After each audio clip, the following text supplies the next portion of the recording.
उद्यानाची पार्श्वभूमी अशी आहे की उद्यान जेव्हा झालं होतं तेव्हा उद्घाटन झालं होतं की नाही?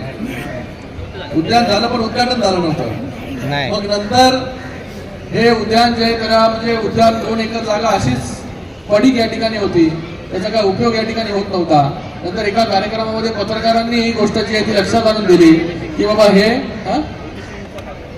एबीसी न्यूजचा कार्यक्रम होता, त्या कार्यक्रमामध्ये हा विषय त्यांनी काढला आणि या कार्यक्रमामध्ये आपण त्यांना आश्वासन दिलं की या ठिकाणी एक भव्य दिव्य जे आहे या ठिकाणी उद्यान या ठिकाणी उभं राहील आणि बघता बघता जे आहे या ठिकाणी मोठं असं उद्यान माननीय मुख्यमंत्री एकनाथजी शिंदे साहेबांच्या मार्गदर्शनाखाली आपण मोठा निधी या ठिकाणी आणला आणि एक चांगलं उद्यान या ठिकाणी उभं राहिलं.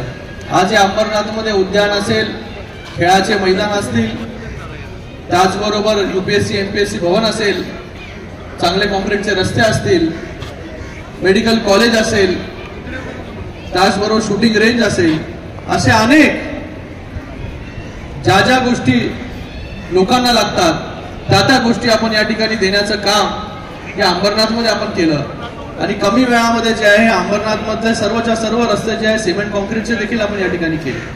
मला वाटतं अंबरनाथ एक असं शहर, नेहमी मी अंबरनाथला आल्यानंतर बाकी शहरांबरोबर अंबरनाथचा तुलना जी आहे म्हणजे मोठ्या महानगरपालिकांबरोबर, आपली नगर परिषद आहे, नगर परिषद असून सुद्धा महानगरपालिकेतली कामं जे आहे ते आपल्या अंबरनाथमध्ये झाले देखील या ठिकाणी म्हणतो. असं उद्यानाचं लोकार्पण या ठिकाणी झालं असं जाहीर मी या ठिकाणी करतो. धन्यवाद.